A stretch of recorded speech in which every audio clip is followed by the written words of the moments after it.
Olá, eu sou Arivelto Bustamante Fialho e sejam muito bem-vindos ao meu canal, ao programa Reflexões Espíritas, um antigo projeto que agora retomo, direcionando as mensagens de Emmanuel, conhecido benfeitor espiritual de Francisco Cândido Xavier, e a obra de minha escolha, entre mais de uma centena deste autor espiritual, é Pão Nosso. A cada programa trarei uma das mensagens desta bela obra. Então fique comigo que eu volto em seguida.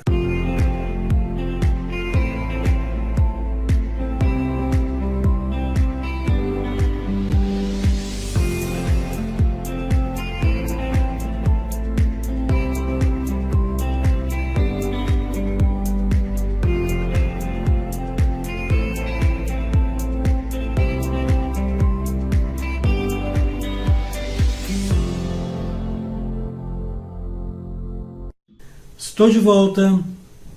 Emmanuel é o nome do espírito que tutelou a atividade mediúnica de Francisco Cândido Xavier, o maior médium psicógrafo de sempre, com 413 obras psicografadas. Ao tempo da passagem de Jesus pela terra, chamou-se Públio Lentulus Cornélio, um senador romano. E ao que se sabe foi a única autoridade que efetuou perfeita descrição do Mestre Jesus através da célebre carta publicada em numerosas línguas. Autêntica obra-prima. Tal carta pode ser encontrada facilmente na internet. Emmanuel, segundo registros, encontrou Jesus pessoalmente, solicitando-lhe auxílio para a cura de sua filhinha Flávia, que, supomos, estaria leprosa. Desencarnou em Pompeia no ano 79, vítima das lavas do Vesúvio. Anos depois, reencarnaria como judeu na Grécia, em Éfeso, já não mais sob a toga de orgulhoso senador romano, mas sim na estameia do modesto escravo Nestório, que na idade madura participava das reuniões secretas dos cristãos nas catacumbas de Roma. Podemos conhecer melhor a história deste espírito através das suas obras, há 2000 anos e 50 anos depois, transmitidas mediunicamente através de Chico Xavier. Estes dois livros constituem obras-primas singulares da literatura mediúnica histórica. Elias Barbosa, médico, psiquiatra, poeta, escritor e espírita, diz-nos que Emmanuel, o mentor espiritual estimado e respeitado de Chico Xavier, foi a personalidade de Manuel da Nóbrega, renascido em 18 de outubro de 1517, em Sanfins, entre Douro e Minho, Portugal, quando reinava Dom Manuel I, o Venturoso. Inteligência privilegiada, ingressou na Universidade de Salamanca, Espanha, aos 17 anos e, com 21, inscreve-se na Faculdade de Cânones, na Universidade de Coimbra, frequentando aulas de Direito Canônico e Filosofia. Em 14 de julho de 1541, em plena mocidade, recebe a laura doutoral. Mais tarde, a 25 de janeiro de 1554, seria um dos principais fundadores da grande metrópole São Paulo, aqui no Brasil. Foi também o fundador da cidade de Salvador, Bahia, a primeira capital do Brasil.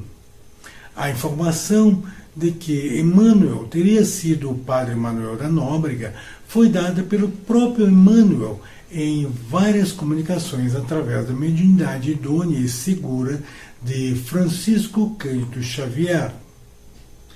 No início da atividade mediúnica de Chico, dos anos 30, ainda sem se identificar, disse-lhe que gostaria de trabalhar com ele durante longos anos, mas que necessitaria de 3 condições básicas para o fazer. A primeira delas é disciplina, a segunda, disciplina, e a terceira, disciplina, o que foi completamente cumprido por Chico Xavier, tanto no que se refere ao seu mandato mediúnico, quanto à sua vida profissional, a serviço do Estado, como funcionário público até o instante de sua aposentadoria. Além disso, Emmanuel, no início de sua nobre missão, junto ao Chico Xavier, disse-lhe que se alguma vez ele o aconselhasse algo que não estivesse de acordo com as palavras de Jesus e Kardec, deveria esquecê-lo, permanecendo fiel a Jesus e Kardec. Emmanuel fez também parte da falange do Espírito da Verdade, que trouxe até o cristianismo restaurado, definição sua da doutrina espírita. No Evangelho segundo o Espiritismo, Allan Kardec inseriu uma mensagem de Emmanuel, recebida em Paris, 1861, intitulada O Egoísmo, capítulo 11, item 11. Para além dos 2 livros históricos citados, temos ainda várias dezenas de outros, nos quais destacamos Paulo Estevão, obra que, segundo Herculano Pires, justificaria por si só a missão mediúnica de Francisco Cândido Xavier, Ave Cristo e Renúncia. Neste último, vemos trechos da vida do padre Manuel da Nóbrega. Livros estes que, juntamente com os citados anteriormente, ajudam-nos a entender o nascimento do cristianismo e a sua gradual distorção histórica. Outros sim, estes 5 livros são baseados em fatos históricos verdadeiros. Emmanuel também foi considerado o 5º evangelista pela superior interpretação do pensamento de Jesus. Em prol disso, basta a análise dos seguintes livros de sua autoria, pela mediunidade de Chico Xavier: Caminho, Verdade e Vida, Pão Nosso, Vinha de Luz e Fonte Viva. Há ainda a necessidade de registrar outras obras de Emmanuel, transmitidas através de Chico Xavier e que são preciosas.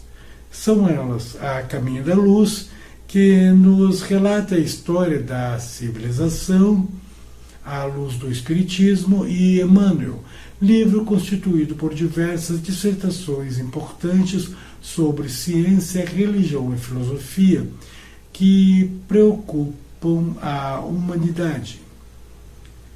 Também digna de menção, com o objetivo de proporcionar nova e ampliada visão sobre o Novo Testamento, foi elaborada a partir das anotações de Chico Xavier a coleção O Evangelho por Emmanuel, uma coletânea com os comentários presentes no trabalho amoroso desenvolvido pelos benfeitores que durante mais de 70 anos se dedicaram ao serviço iluminativo do ser humano.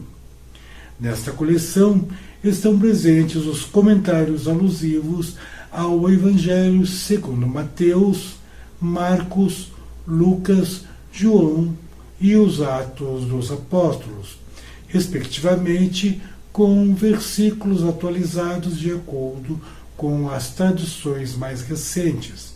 E o propósito é que o leitor possa meditar o mais uma vez, se surpreender com a mensagem que nunca envelhece, pois é fonte de vida abundante.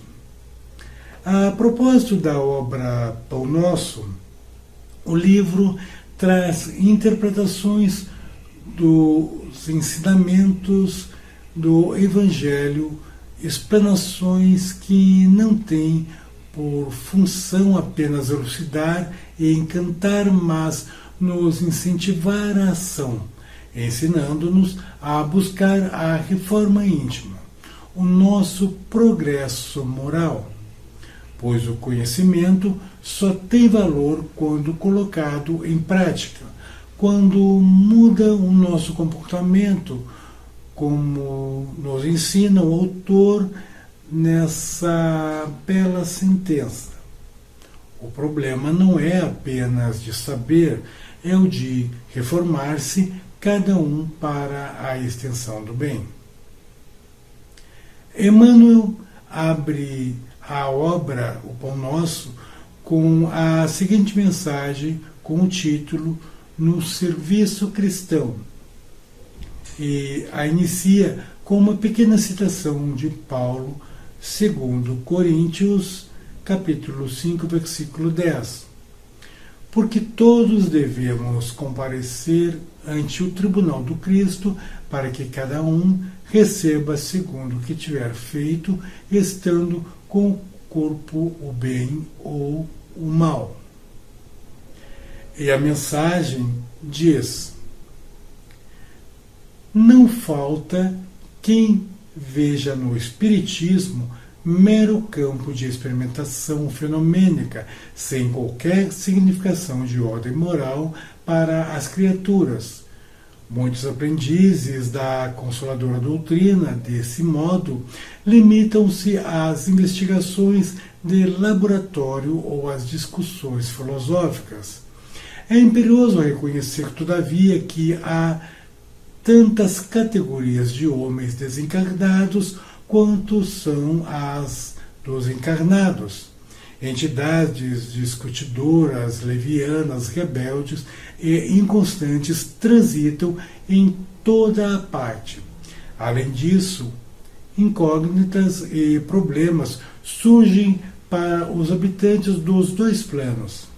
Em vista de semelhantes razões, os adeptos do progresso efetivo do mundo, distanciados da vida física, pugnam pelo Espiritismo com Jesus, convertendo-nos o intercâmbio em fator de espiritualidade santificante. Acreditamos que não se deve atacar outro círculo de vida quando não nos encontramos interessados em melhorar a personalidade daquele em que respiramos. Não vale pesquisar recursos que não nos dignifiquem. Eis porque, para nós outros, que supomos trazer o coração acordado para a responsabilidade de viver, Espiritismo não expressa simples convicção da imortalidade e clima de serviço e edificação. Não adianta guardar a certeza na sobrevivência da alma, além da morte, sem o preparo terrestre na direção da vida espiritual. E nesse esforço de habilitação, não dispomos de outro guia mais sábio e mais amoroso que o Cristo. Somente à luz de suas lições sublimes é possível reajustar o caminho, renovar a mente e purificar o coração. Nem tudo o que é admirável é divino. Nem tudo o que é grande é respeitável. Nem tudo o que é belo é santo. Nem tudo o que é agradável é útil.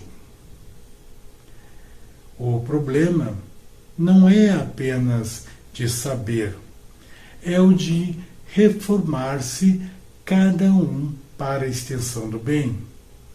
Afeiçoemo-nos, pois, ao Evangelho sentido e vivido, compreendendo o imperativo de nossa iluminação interior, porque, segundo a palavra oportuna e sábia do apóstolo, todos devemos comparecer ante o tribunal do Cristo, a fim de recebermos de acordo com o que realizamos, estando no corpo o bem ou o mal. Assim a mensagem, Emmanuel. Pedro Leopoldo, 22 de fevereiro de 1950. Então, pessoal, ficamos por aqui. No próximo domingo, iniciaremos a primeira das 180 mensagens que compõem a bela obra Pão Nosso. Inscreva-se em nosso canal, dê o seu like, comente e compartilhe. Ajude a difundir esta bela mensagem. Até o nosso próximo programa. Boa semana a você e aos seus.